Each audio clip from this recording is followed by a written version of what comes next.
I'm Connor Rother. I'm joined by bantamweight prospect Mahammad Mokaev, who's fresh off a first-round victory over Dave Jones at Celtic Gladiator 28 this past weekend. How are you, Mahammad? I'm good, thank you. Just relax, back to training on Monday, and still grafting. Normal days. Yeah. You, Yeah. you, you said you're back to training. Yeah, I don't know if there's a fighter that's been busier than you, especially these last 4 months. Your first four pro fights in the span of 3 months. What was like August through like this point right now? Like what's that period kind of been like for you? Uh, I've been training. My gym's still open just for me and my coach. Elite athletes. It's his problem is another lockdown in UK.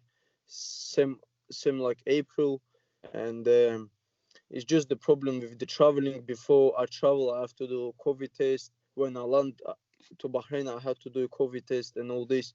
And my coach couldn't come because he didn't do his COVID test on time. So I was there with only my wrestling coach in Bahrain for my third professional fight. So and only this COVID times affects little bit with traveling and my coaches especially. But I always get there early. If I get kicked out of the plane, I get another ticket. So it's I do like I do spend money on this a lot, but it's my dream. So Yeah. Now you're only 20, so your body recovers faster than probably some older fighters. But like, what has that been like to you? Like just like fighting so often and stuff. Like, how do you keep fresh? I guess between all the training camps and the fights in such a short amount of time. I have like a good recovery. I do like cryotherapy, and my food's good. My sleep is good, and people say it's 4 fights in 3 months. Well, in IMF we fight like 5 fights in 4 days, and I don't see professional fighters is tougher than some amateur fighters. I got dropped in amateurs, and I got up a fight, but I believe there's some tougher fighters in amateur league than some professional. Yeah, you're kind of leading to my next question too, because I saw that you had fought sometimes 4 days straight. Like, does everything after that? Once you do that, does everything just seem easier now? Yeah, you just turn up to the tournament. I mean, organization. You make weight, and you fight, and you give all your energy in. So, whereas in IMFs you save little bit, save your health. Whereas some people not staying smart. Some good fighters in IMF losing because they go crazy at first fight because all this pressure. But I was different. I was like taking easy first fights and then perform in the final, and that's what make difference. I think to become an IMF champion and normal. But yes, after this amateur tournaments, professional easy. Yeah. Yeah. And then this last one too against Dave Jones, I wasn't able to see the whole fight, but I saw some clips from it. You landed that flying knee. Was that kind of like? Did I feel like that was kind of the beginning of the end there? Yes, I landed flying knee. He was out, and I want the referee to stop this. I want the referee to stop, but he was out. I see his eyes wasn't there.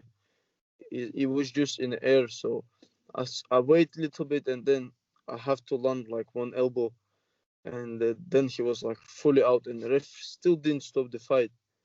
So I showed like two elbows, and they stopped the fight. But this guy was out. Is very dangerous for opponent. Referee shouldn't do this.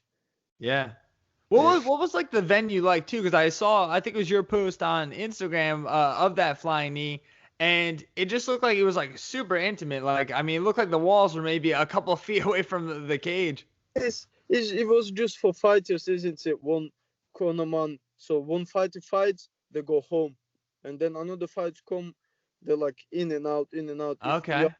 you have to come like I was main event, so I have to come there about 9 o'clock, doing my medical and fight 8:30. So couldn't even stay there long. Yeah. Like lockdown, And is it?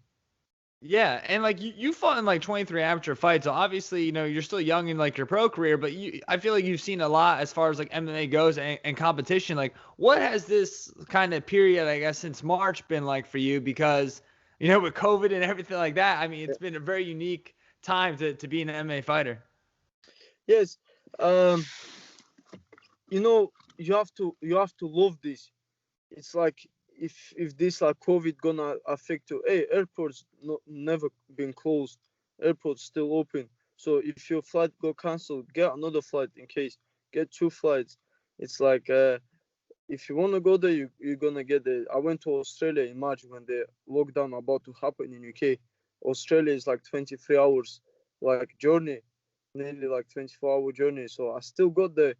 I still go to Australia. My flight cancelled. I stayed in Qatar for 23 hours, 22 hours. Stayed in the airport. I couldn't get out. I stayed in Wow. Doha airport. There's a gym. There's nice gym, swimming pool. So I paid like $50 to stay there, train, making weight, still in airport. And I went. I got to Australia. Won my Oceanic Championships. I had two fights. If like my tooth was swelling as well, and so if you really want to, you will get anywhere. This is Yeah. just excuses. Gym calls, this calls. Hey, if you want to feed your family, you will do anything. Yeah. There was a gym in the airport. Yes, in Doha Airport, there's actually great gyms, great facilities.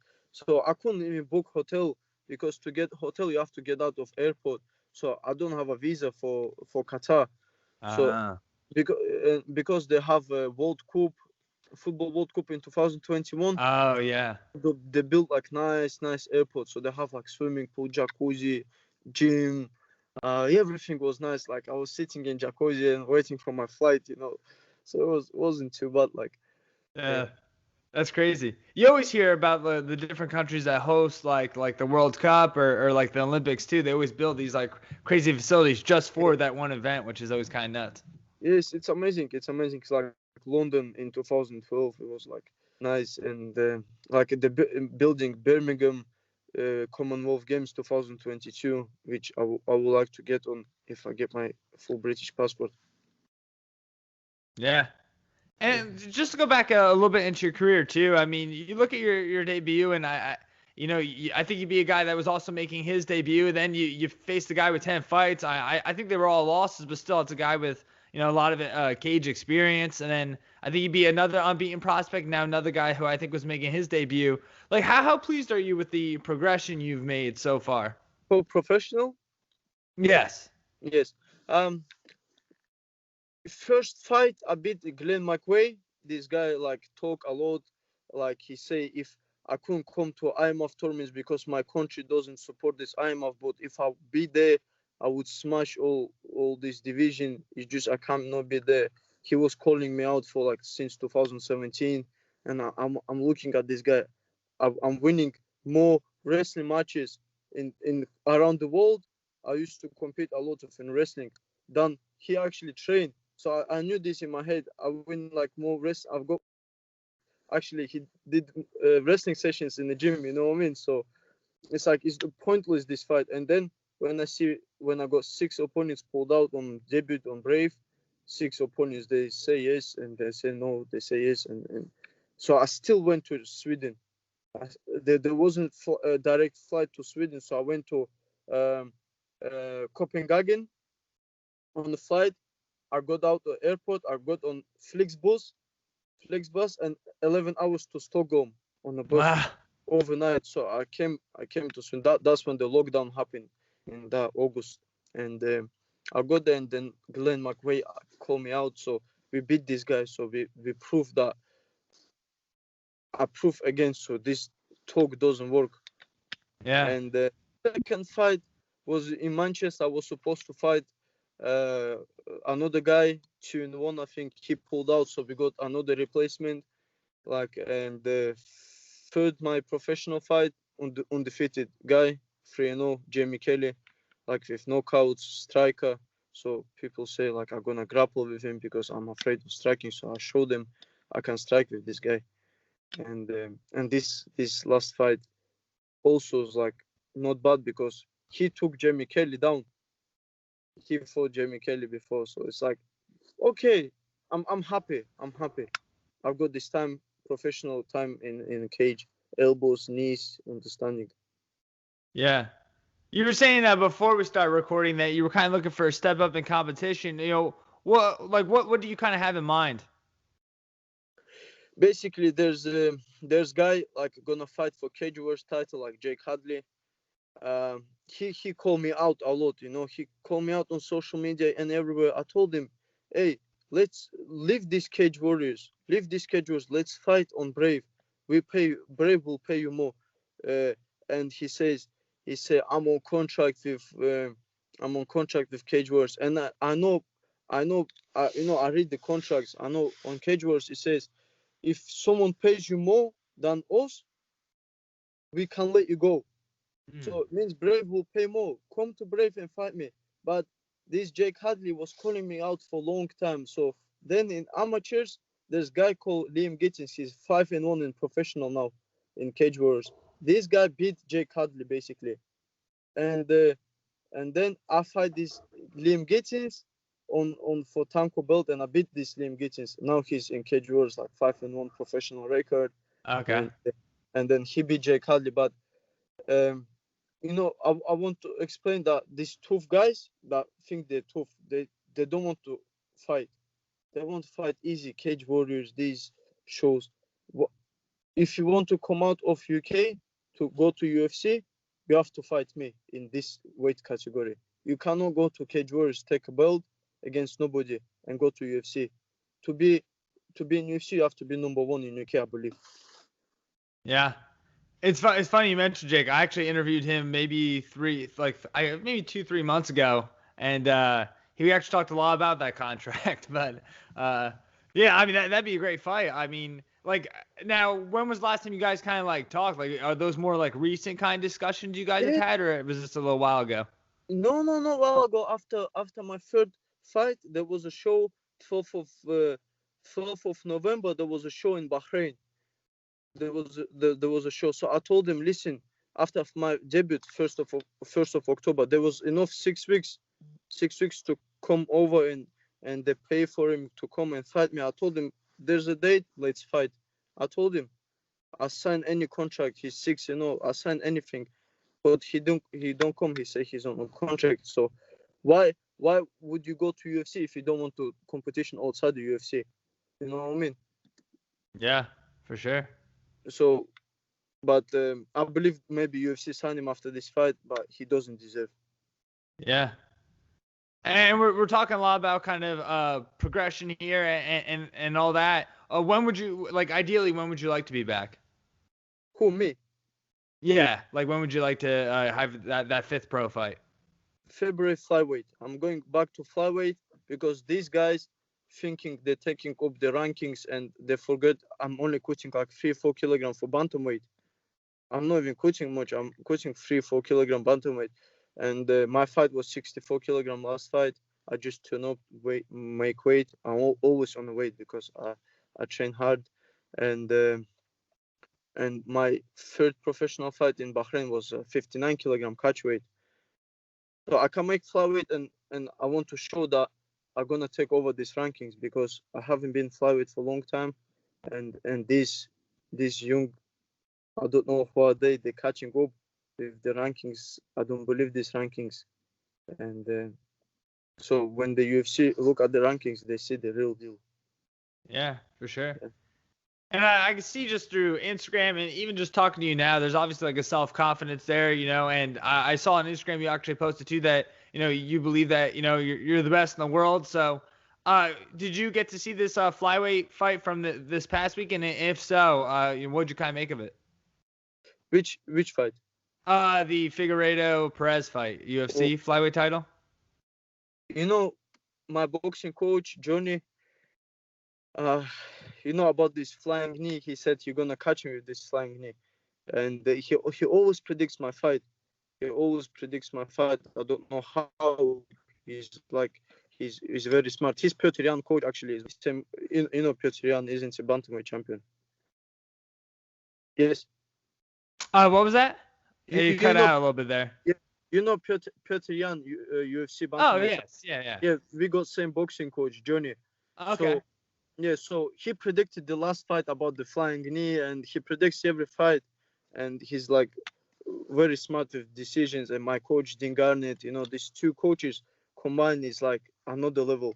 So I believe we beat this Figueroa, and if UFC give me fight in 2 weeks with this guy, I give promise to UFC I beat this guy.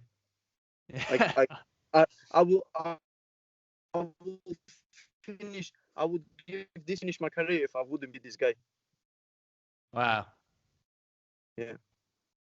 Well, what do you kind of make of that the UFC flyweight division as a whole? Being somebody who wants to be a part of it eventually. You froze a little bit. Oh, sorry. Um, what do you kind of make of the entire UFC flyweight division being someone who wants to be a part of that division eventually? To do what? Sorry. Like, what do you kind of like? How do you like analyze the UFC flyweight division? Like, where does it kind of rank for you, being that eventually you want to compete with those guys one day? I believe Brave has strong flyweight division also. I believe they have this biggest flyweight tournament now. Yeah. But my gym is become youngest UFC champion. So when I'm gonna take Brave belt, flyweight belt, I'm gonna go to UFC and take flyweight there. Yeah. And of course, yeah, they have competition. In that level, everybody in competition. It's not about how good you're punching or kicking. It's about your mentality. It's about your mentality. Not everybody mentally strong in that in these divisions. Maybe 1-2 people, and they may be about to retire. So it's it's very tough to decide. But I'm already like number one in UK. Mm-hmm. If in Europe, like bantamweight and flyweight, and I believe I'll be there soon. Yeah. How close have you been paying attention to the Brave flyweight tournament? Yes, I want to fight winner of the tournament. I don't want this tournament. I want to fight winner of the tournament. So after February's fight, I want to fight winner of the tournament. Take this belt, and of course I pay attention. I attended the last event. There was Zach Markovsky opponent pulled out, and Mm-hmm. it was week before my fight. So I asked Brave if I can step in and fight Zach Markovsky. This didn't happen. I don't know why, what reason, but on the same day before weigh-ins, I asked to fight Zach Markovsky. Yeah. Is there a guy in that tournament that you feel like maybe is a step above the rest, one you kind of see prevailing? I believe Jose Torres win, and I will fight Jose Torres in the final. Yeah. His last fight was pretty interesting too, because Santella just kept going for the. Yeah, I was there. It was just like grappling match, but I think in the rematch, Jose Torres will beat him. It's just don't let this guy get you in distance, come close to your distance. Yeah. Yeah, but this guy is good grappler. I see him warming up. He had like pink bag, pink like gloves, and I'm like, what's this guy? Is he? I'm sure he's in tournament or what? Is he fighter?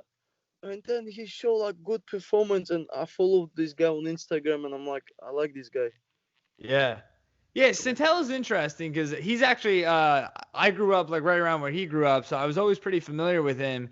And he's a guy that's always just been like kind of everyone always thought he was gonna get signed by the UFC, and it never really happened. There was one instance where he was actually supposed to Demetrius Johnson had pulled out of his UFC fight against Wilson Hayes, and they actually called Santella up and he was gonna fight, but then there's some kind of thing with medicals or something that ended up not falling through. So then that fight never happened and he never actually got the UFC contract. But at one point he was supposed to fight the title challenger, which was pretty interesting. I think it'd be tough fight for Demetrius Johnson, because if someone like ties you up like with grappling, it's problem for Demetrius Johnson. Only way to beat Demetrius Johnson is to wrestle him and grapple him. So it'd be interesting match if that would happen. Like, Yeah. It seems like you're like very like educated too on like a lot of the guys. Like, do you pay like a lot of attention to like all MMA? Like, do you watch a lot of film on different guys and things like that? especially flyweight and bantamweight division, I watch a lot from my young age. I was watching Demetrius Johnson, and I had in my head like I go to training and I had in my head I'm gonna fight Demetrius Johnson next week. So I have to learn him, what he does, watching on YouTube like random highlights, and the way to beat him, I believe, because Brad Pickett fought him, and I was speaking to Brad Pickett also about how to beat Demetrius Johnson recently, actually, because I believe this is my dream match in the future, because this guy is a legend. This guy Yeah. is like pound for pound, I believe, like because 12, 13 times he defended title. Yeah. Yeah. And it's crazy too because I feel like he doesn't get the respect that, of some of these, guys that dominated in their divisions in the UFC get. Yeah, yeah. Yeah. And one last thing I want to talk to you, Muhammad, before you go. I saw that on Instagram that you recently got a new car. Yes, I got new car present from garage, like Mercedes. So it was like crazy for me, crazy present, because I was getting like bus, train, another train to training, and I fall asleep in train or buses, and then I missed some like stops, have to jog back to training like this. It was my life, but it was a great present. It's a great Yeah. present. Yeah. Now you have a nice car to do your interviews in. Yes, it's just like it's between training, like For this sure. morning. Yeah, it's like around, so only place I can do like good interviews in the car, because Yeah. home I stay relaxed, maybe eat, and then it's hard to get out. Yeah, for sure. No, yeah, cars are good too because it's like it's kind of like quiet too, unless you're in like I guess like a busy area. But for the most part, yeah, I feel like a lot of fighters go their cars. I mean, it's great. Yeah, yeah. Right. But Muhammad, thank you so much. Anything you'd like to say before I let you go? The floor is yours. Give me 2 years. In 2 years, I'm gonna be flyweight brave champion and flyweight UFC champion in 2 years time. Well, I mean, on the rate you're going, I mean, you might have 30 fights by the Yeah, time that yeah. is. So, thanks so much, Muhammad, for joining me. I appreciate it, and I wish you nothing but the best. Thank you so much. Thank you for your time, Connor. All right, thank you, Muhammad.